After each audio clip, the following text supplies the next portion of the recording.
So I met Wendy, I don't know, probably about a year ago. I was really grateful she came into the same table I was sitting at.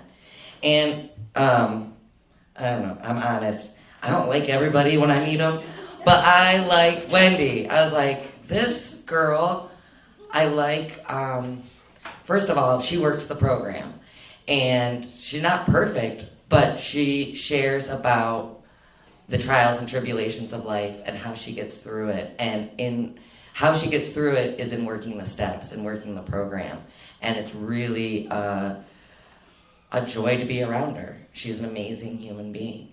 And when I found out who she asked to be her sponsor, I was like, oh, this woman's serious.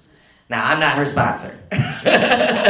Her sponsor is down in Cincinnati at a convention for AA. But I was like, she picked a good sponsor. So I know she's serious, too.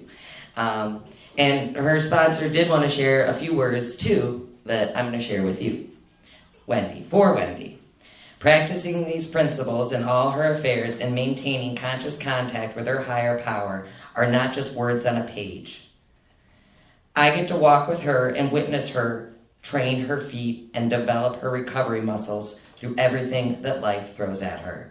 Abundant joy and sometimes a kitchen sink of suck. Her experience, her strength, and it gives me hope. It's a pleasure to introduce Wendy.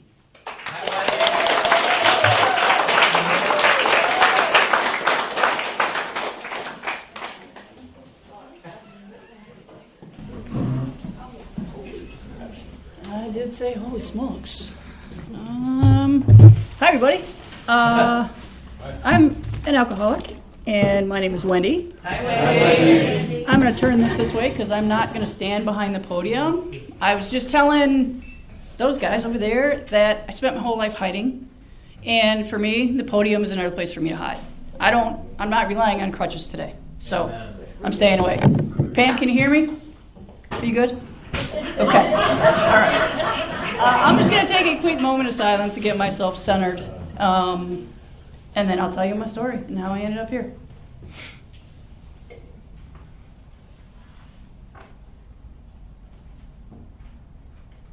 All right. Thank you. I think for me, I really had to start at the very, very, very beginning. I was born into a family of boys. I am the only girl, and when I was born, I was very, very sick. My lungs did not work, so I spent, well, like they should. They worked, but not like they should. And so I spent most of my life from birth until 10 or so in the hospital. And that was, honestly, y'all, I don't remember much about it. I just remember that there were these three brothers that I had in my life that I worshiped during that time. And during that time, I felt very, very different from them. You know, I wasn't like them. I was a girl. I was not healthy. So I felt different, right? And then I remember carrying those feelings around with me pretty much forever. I mean, I'm not going to lie. Like, my brothers were athletes. My brothers were popular. My brothers were smart and, like, significantly older than me. So I spent my life, and I still spend my life, unfortunately, being somebody's little sister. You know, oh, you're Jerry's little sister. I'm like, yeah, I'm 51, but sure am. I sure am Jerry's little sister. But now it's a compliment, right? Because I've grown up, sort of. So anyway, I spent a lot of time escaping from the time I can remember. Being in the hospital and being little, you know, I was trying to escape that stuff. You know, the nurses and the pain and the pokes and, you know, asthma treatments were not what they were, or not as they are now like they were in the 70s. Like in the 70s, there wasn't a whole lot. You know, it was very, very different. And So I escaped with books. I escaped with toys. I would color. I learned to read very, very, very early. I think my mom said I was 3 or 4 when I learned to read. And I think it's easy to say, wow, that's so cool. Like, you were doing all these things. No, I wasn't doing all these things. I was escaping from the reality of my life, which was I was sick all the time. Like, I didn't even really have, like, normal kid experiences. I couldn't really go outside because I would go outside and then I couldn't breathe and then I'd be back in the hospital. And it was just this cycle of, it was messy for a very long time. I wanted to emulate these boys in my life. I wanted to so much to be like them. So I became an athlete eventually when I could. I got really, really, really good at school. I studied a lot. And my brothers partied, man. Like, my brother was carrying me on his back to parties when I was 7 or 8. I in the snow, as a matter of fact. I remember very well living up north. And I remember watching him and thinking, wow, this looks so cool and it looks so fun. And I was 8, right? I was an 8-year-old wanting to feel accepted and like I fit in somewhere. I didn't fit in anywhere. I was this kid who really couldn't even hang out with anybody except for when I went to school. And then all my friends had cats and I was allergic to cats and that was a whole problem. I'm still allergic to cats, by the way. And I remember, I want to say I was 11 or 12 the first time I had a drink. And I thought, oh, this tastes terrible, but this is what they do. So now I'm like them, right? And it was, I wish I could say it was great. And I knew right then that I was just going to keep doing it, but I didn't, And then I went to a friend's house, and she was older than me, and they were drinking beer, like bad, 80s beer. And they were just handing them out, and I'm 12 or 13, and I'm like, sure, why not, right? Because I'm fitting in somewhere. I didn't fit in with the athletes because I was too smart. I didn't fit in with the smart kids because I was an athlete, but I could fit in with the party kids real, real easy. I think it's important to note here, at this point, 13, 14, partying with the party kids, my studies are maintained, I'm still doing sports, my health is getting better. But it's important for me to point out that my family is Catholic, and my father is in the military at that age. So here I am, only girl, Catholic family, military, okay? That's going to be important in about 15 seconds. So I used to get in trouble. I was always late. Always. I was always late coming home. All through my teen years, I'm late coming home. I'm late coming home because I'm out doing the things that probably teenagers should not be doing, but I was doing them anyway. And I realized at 16 that I am madly in love with my best friend. Now, where I grew up is here. I'll just make it easy for everybody in the room. I grew up here in a small town on a military base with a Catholic family of boys. And so when I realized that I was a lesbian, it was very, very difficult. I knew that I loved this person, right? I knew that I loved this person. I didn't know what it meant. I actually did not realize it meant that I was a lesbian. I just thought it meant I just liked her a lot, and I wanted to spend all my time with her, and I was crazy about her, and she used to say to me, you drink too much, and then I would get mad, and we would have these fights, and, I had, liquor hidden in my 16-year-old closet, right, hidden behind all the gross stuff that you find in a 16-year-old's closet, so nobody's ever going to go in there. And, so I would, come home and drink and do my thing. And, I got kicked off of, like, softball buses and, Girl Scout camp and all that kind of stuff because at that age I was drinking that much. Nobody ever said anything. Ever. Nobody ever said anything. At 17, I started having seizures. And nobody still knows why I started having seizures at 17. It's still a mystery.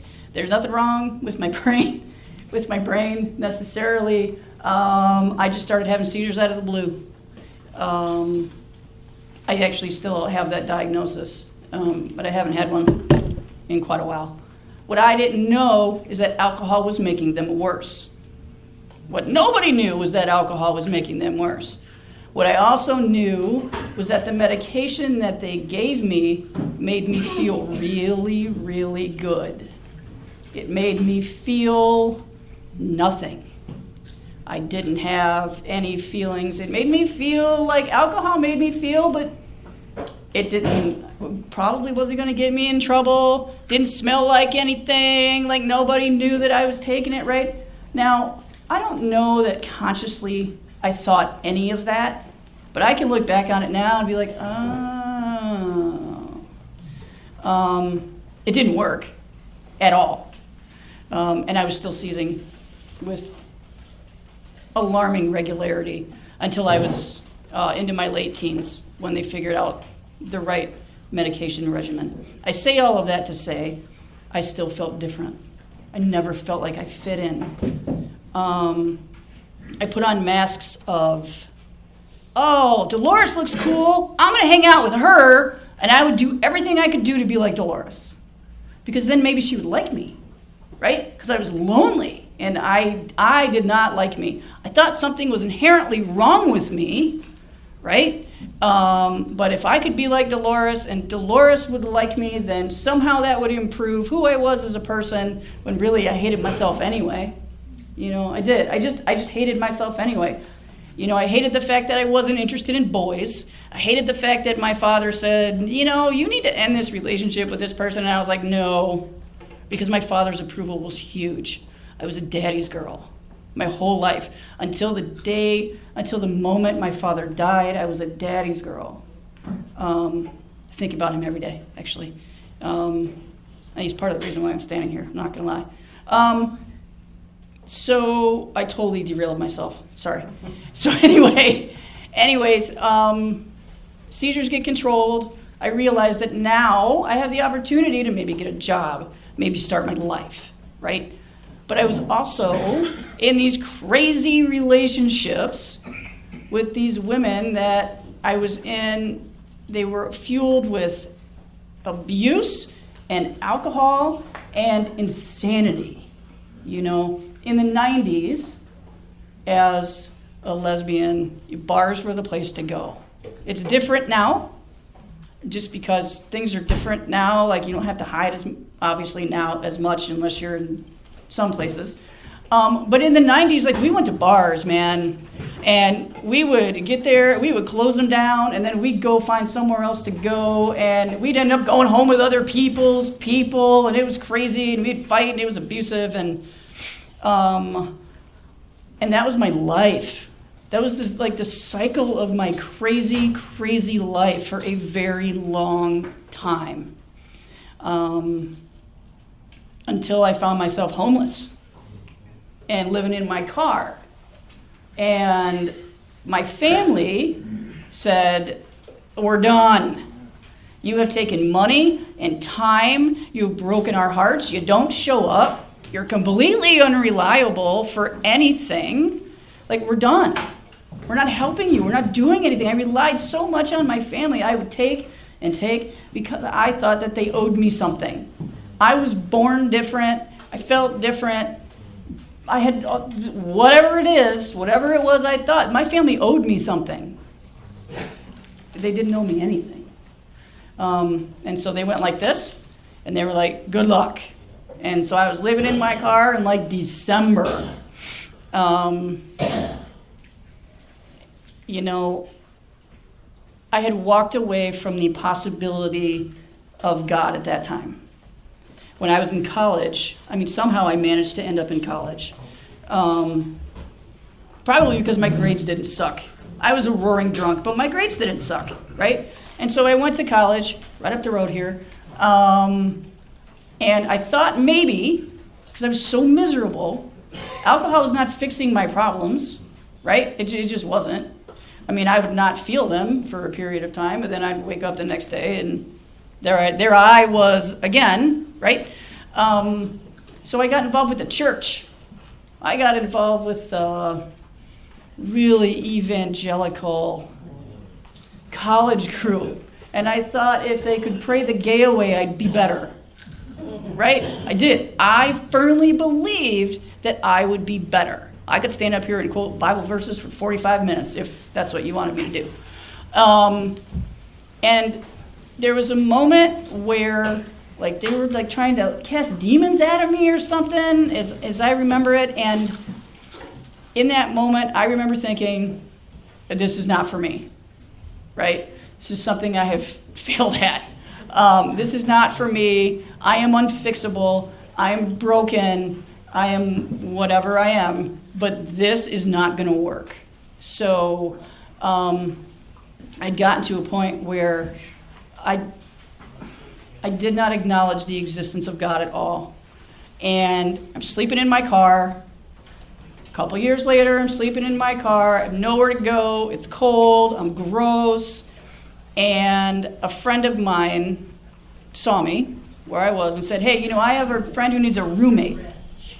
But you have to be sober to stay there. And I was like, all right. I mean, I'll give it a try. I don't know if it's going to work, but okay. I got sick. Not drinking made me real sick. But I managed to stay there. And while I wasn't drinking, I was miserable. It was awful. But I managed to stay there, and I thought, okay, I got to do something with my life now.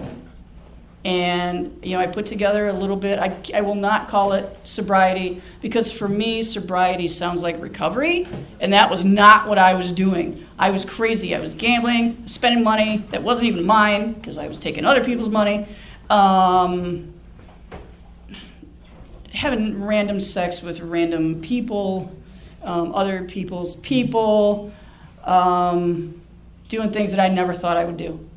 And I was like, I'm going to do something with my life. Maybe I'll become a paramedic. And I did. Not because I had some mad desire to save the world. That has nothing to do with it. I needed to do something. So I became a paramedic. And actually, I was a paramedic until like 3 years ago. So I became a paramedic in 1998. And that was when I felt like I had some value to the world. What I did for a job is what gave me value. Not who I am, but what I did. And so I was like, cool, I'll become a medic, it'll be fun. They drive zippy lights and sirens, do cool stuff, we'll try that. It worked, I liked it, I found people that loved, there's a whole culture. If there's any EMS people in here, retired firefighters, cops, whatever, this is true. There is a whole culture that surrounds first responders. It's really something. I'm trying to watch my words because, So part of what they do, though, I was working 24-hour shifts, and then we'd go to the bar for breakfast. And that was the regular, 24-hour shifts, and go to the bar for breakfast. And then if we had to work the next day or later, or for whatever reason, somebody picked up overtime and we still smelled like whatever we were doing the night before, we'd blame it on the patients. We'd be like, I don't know. Our last guy in there was hammered, man. We just started IVs on him. And, it's truth, right? This is my story. And then I started to get worried, people are going to know that I smell like alcohol when I'm coming into work. So I started supplementing and substituting alcohol with other things. Now, back in the 90s, restrictions and rules on drug boxes were not what they are now. So if you had a partner that would low-key support your whatever crap, and you popped open that drug box and you both signed it off, then what you signed off was the truth. Whether it was the truth or not, I gave so-and-so 2 milligrams of whatever it was. And the reality is we could stick it in our pockets and leave. Wow. And that's what we did. I'm not proud of that, but it's a fact. And so now I had these two things that made me feel nothing. basically. I stopped hating myself, right? I felt liked. I felt like I was part of the in crowd. I felt cool, right? I felt like I mattered to other people. I did that. I became a nurse. I was not sober when I became a nurse. I was not sober working as a nurse. In fact, I was sharing at a meeting the other night that I actually went to nurse jail. For those of you who don't know, nurse jail is a thing. It's not like actual jail, but if Lara, who is the board of nursing, finds out that you are a person with an addiction problem, then they will put you into this fun, non-punitive program called HPRP, which requires therapy and group and meetings and lots of drug testing, lots of it. And I did that for 6 years. And I did that for 6 years. Oh, and you have to pay for it all, out of pocket. Here's my $50,000. Oh, and treatment's also part of what I had to do. I was mad. I was so mad. But that was how I ended up in the rooms. I ended up in the rooms right before I got placed into HPRP. My sister-in-law had 14 years sober, I think. And on Mother's Day of, 10 years ago, 2013, I guess. Mother's Day of 2013, she called me. Now, this was the grooviest, kindest, most lovely woman I've ever met. She was way nicer to her sister, who I was married to. Or then her sister, who I was married to. She was super cool, she was super groovy, and I really, really liked her. And she called me, she's like, "What are you doing?" I was like, "I'm laying on the couch." And she said, "I'm going to a meeting, you want to go?" I was like, "No." "What, are you crazy?" "No." And she said, "Well, I'm going to come get you." And I'm like, "No." The click. So she called me back, and she's like, "Well, I'm coming to get you." And I said, "No, you're not coming to get me. I'm not going. I don't need that stuff." And I said a couple more things that were really, really unkind. And then she said, "If you don't come, I'm coming to get you." So I showed up for that meeting. I remember every single woman who was sitting at that table. I still am in contact with every single woman. It's 10 years ago. And I was not sober at that meeting because I thought, if I got to go and sit with these people, I'm not going to be sober to do it. I'm just not. And they knew. It was obvious. They tell me now, you're like, "God, you were so stupid." Of course we knew. And I'm like, "Oh, I know." But I heard something that gave me an ounce of hope. I don't know what it was, because I kept going back. I was not sober when I kept going back. They knew I wasn't sober when I kept going back, but I kept going back. And my original sobriety date was May 22nd of that same year. So I did all of the things, right? I got sober and I did all of the things. I did 90 and 90. I got my first service position with 30 days sober. I worked the steps. Like, my sponsor handed me a book and she said, "Read this." And I looked at it, and for the first time in my educated life, right? I mean, I have a college education. I have a master's degree. I looked at it and I was like, I don't understand any of this. It was like reading Greek. I'm not kidding. I was so confused, and I was like, I said, "I don't get it." She said, "Let's just start with page 1. Like, you don't need to go to there, just go right here." And we went through the book. And then we started working steps. She said, "You have to understand what's in the book, and then we'll get into steps. There's no hurry, right? You don't have to do them all right now." I was like, "Okay, great." So we started doing step work, and then I ended up with sponsees, and then, at about 2 years sober, my life got really, really uncomfortable. My marriage was very, very bad, but I still had some Catholic guilt. Anybody familiar with Catholic guilt? And so I'm like, I can't get divorced, even though I'm a lesbian, I don't know how the Catholic Church feels about all this. But I can't really get divorced, so I'm going to stay in this marriage. And I really still hate myself, even though I've done all this step work, and I'm still afraid of everyone judging me because I judge them because I judge me. And I'm still feeling lost and like I don't fit, right? And I used to work in the peds cardiothoracic unit at Mott down in Ann Arbor. I would not say that out loud, except that Mott in Ann Arbor knows my entire story, so I feel pretty good about it. And I used to take care of teeny tiny people whose hearts were so messed up that, our mortality rate there was really high. And I'd started taking care of this kid in, August or something.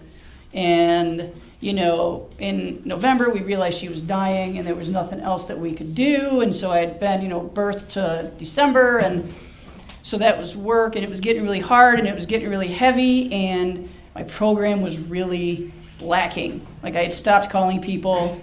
I used to go into Brighton Hospital and do H&I, and that became a chore. It stopped being a privilege to carry a message of recovery into people in the hospital, and it started becoming a chore. And then it was resentful. I hated everybody.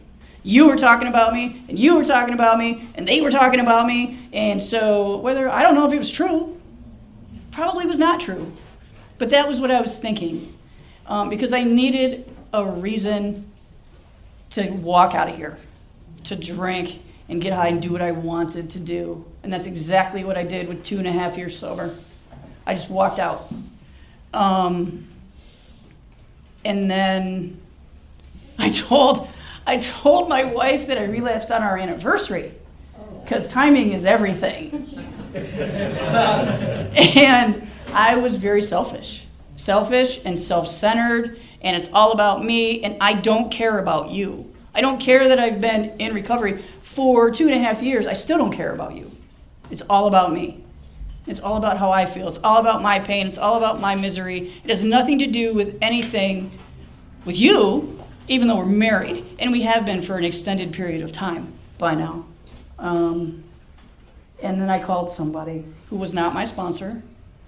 When I first walked into the rooms, men scared me, right? I was afraid of men. Women, I was like, meh, I can handle women.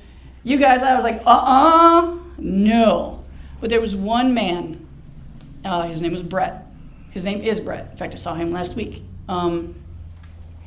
Who I felt this weird, understanding that you only get with somebody you were sitting in rooms with, and I don't understand why it's there, but there was this connection between the two of us, and I called him, and I was like, yo, I relapsed. He said, well, that sucks. I mean, that's just him. He's like, well, that sucks. And he said, and you know what? It's going to suck a lot more, and you are going to get to such a serious point of suck that you're not going to know what to do with yourself when you come back. He said, but it's going to get better. And I was like, okay. He said, so come to the meeting tonight. And I was like, okay. So I did. I went to my home group. Of all things, the people that were talking about me, that hated me, that were judging me, that were going to reject me when I walked back in the rooms. And they did, and they were like, what? Why didn't you tell us you were suffering? Why didn't you say anything? And I was like, because my pride is huge, and my ego fills the room. I don't know. I do know, and that is actually the reason why I didn't say anything. I was too worried about what they would think to save my own ass. I don't do that anymore. And I'm actually grateful. So I came back. I went to treatment. I spent 30 days away from everybody. It was some other part of the state. I went to a treatment program for healthcare providers.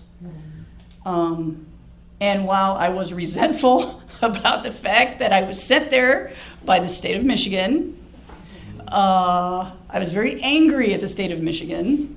Very shortly after I got there, I was like, damn, I still have my nursing license.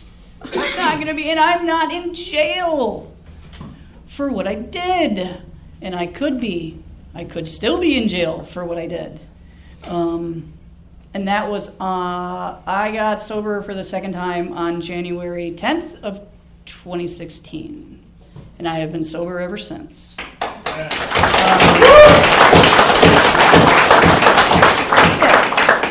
Yeah, it's crazy. I know. I can't believe I'm standing here, actually, because I didn't think I would be. I thought I'd be dead in my 30s, to be honest. I say all of that to say this. You know, I saw the bus pull in. You guys that are newer than anybody who's newer than you, people especially who are brand new, this shit works, man. Amen. And it doesn't take this, oh, I'm so happy and so grateful to be here kind of attitude. It just takes, you know what, it's worked for one person in the room. Maybe I'm not so different from that guy in the back. Maybe there's something that we have that binds us together because it's working for him, right? Maybe I'm not so different from them. You know, maybe I really don't have to hate myself anymore. I've done a lot of step work in the last 7, almost 8 years. And I've learned a couple of real important things. The first is I am powerless over everything. And I don't say that lightly. Sometimes I say it and then I hit myself in the head because I don't like it. I love to control some stuff. I chose the profession I chose because I get to control stuff, man. Nurses, we can control and manipulate and make stuff happen, and you know, paramedics, we did the same thing. You know, I get to decide where to go next. And I just like to be in control. I don't like to admit that I'm powerless. I don't. My sponsor says, are you powerless over this? And I'm like, shut up. So that's the first thing. And then she laughs. And then I'm like, you're right, I am powerless. I can't control what anybody's doing. She's like, you need to worry about Wendy. And I'm like, I am worried about Wendy. I'm worried about Wendy killing somebody that she can't control. So there's that. The second thing is, the third step should never, ever, for me, ever be danced around, stepped around, taken lightly, ever. Because if I don't have a connection with something that's loving and forgiving and mine and stronger than this disease of alcoholism that wants to kill me, then I don't have a chance. I mean, I don't know most of you in here. I love all of you in here, but none of you are going to keep me sober. I can use you to help with that, right? I don't mean use you like in a bad, horrible way, but like I can call Carrie and be like, yo, I'm having a rough day, right? But that's like, you know, those are God shots, I think. Like, you know, people land in my life and they're God shots. That's not accidental. The fact that I ended up at a meeting here in this room a year ago was not accidental. So that's the second thing. And the third thing is I know that no matter what happens in my life, there's nothing that a drink or a drug will make better. I love to think that some top shelf stuff is going to make things better when they suck or make things great when they're good, and it's not true. You know, I'm going through some things in my life right now that I've never gone through before. Some of the ladies in here know that I'm a grandparent for the first time. I never thought that would happen. My partner has a whole bucket full of adult children, like 8. I'm not kidding. It's a whole bucket full. And one of them had a baby in June, and so now not only am I a grandparent, we live in a multi-generational household. I don't know if anyone else in here has ever lived in a multi-generational household, but what I can tell you is that when it's really easy to take their inventory. That's the first thing I'm going to tell you. And be like, you people are nuts! But the second thing is, Mom, I'm not going to use her name because she deserves her anonymity. Not my partner, but my grandson's mom is really in the throes of postpartum depression. And she goes from, it's like angry, laughing, I hate everybody, steady, angry. It's like this crazy, there's all these like craziness, right? And her mom, it bears the brunt of a lot of it. So do I, because I don't fight back. I'm like, I'm not feeding into your madness. And I mean madness as in insanity, not madness as in anger. But I want to. I've been talking to my sponsor a lot lately about this because last Sunday, this person decided that she was going to take the child, leave, and never come back. And I was leaving for a week. I went to a conference for work last week, and then I went on a women's retreat last week after that. And so when I left on Sunday, my partner was gone, mom and grandson were gone, and I was like, I don't know what it's going to be when I come back, right? So I was really trying hard and failing miserably not to obsess about that. Obsession is at the very center of this disease that I have. I can obsess about anything. I can obsess about his shoes, for crying out loud, which is ridiculous, but it's also true. So I'm driving up, and I get in the car, and I'm driving up, and I'm like, oh, I gotta call my sponsor. Oh, I don't want to talk to her because I know what she's gonna say. Oh, I gotta call her. Oh, I don't want to, but I called her. And we talked for a long time, and I felt easier in my spirit after talking to her. You know, this child has since come back with our grandson, apologetic, but I'm finding, real talk, right? Program talk now, right? I'm finding that I'm in a place now where I don't trust her. And so I'm hesitant to have that same bond with this kid that is like this ray of sunshine that just lights up the whole house. He's the cutest dang thing I've ever seen. But I have to trust, you know? I have to trust the God of my understanding, which I call spirit, because God still ooks me out, which is, you know, that's my stuff, but spirit works for me, and it's working, because I'm standing here and I'm sober, you know. My mom almost died a year and a half ago, and I didn't drink. I was in the hospital. I was in the hospital with her the entire time. I took care of her after she came home, and I was sober the whole time, and not only was I sober, but like I showed up, and I took care of her. And like I did things that my brothers couldn't. Now, I don't like to play everybody's nurse. In fact, I get a little resentful when people want me to be their nurse. I'm like, I'm not your damn nurse, man. Call your doctor. You know? But I do it for my mom because she's my mom. Not because I owe her anything. Right? Because if I spend my time thinking I owe her something, I'm going to be resentful. And boy, I can harbor some resentments, and they make me crazy, and then I obsess over my resentments, and then I act like a jackass. And I don't like that person anymore. I'm not that person anymore. I've discovered that I actually like myself, that I'm actually good at stuff, that I don't suck as bad as I think I did, that I'm allowed to make mistakes, that I don't have to be right. Not having to be right is a miracle, man, because I love to prove a point. I can get in there and start boxing and, you know, use all these big fancy words and, you know, prove that you're an idiot. And even if you're right, like I can convince you that you're wrong. Like, I have that skill. But I don't have to do that now. I don't. And I choose not to. And when I do, I come back and I'm like, dang, Janet, I apologize. I'm not sorry anymore. For me, sorry means I suck. For me, I apologize is I'm going to work every single day going forward to not do this again, right? Because apologies to me, if I'm offering up an apology, it doesn't mean anything if I'm not willing to make the changes that come along with that. And that's what I learned here. Like, this isn't magical wisdom. Read your book. It's in there. Like, it's in the literature, you know. I think that's pretty much all I've learned is, and I know when to shut up. Like, I can be quiet. I can sit in silence. I don't have to have my earbuds in. I don't have to fill empty spaces with noise. My partner and I were sitting together today. Daughter was gone with grandson.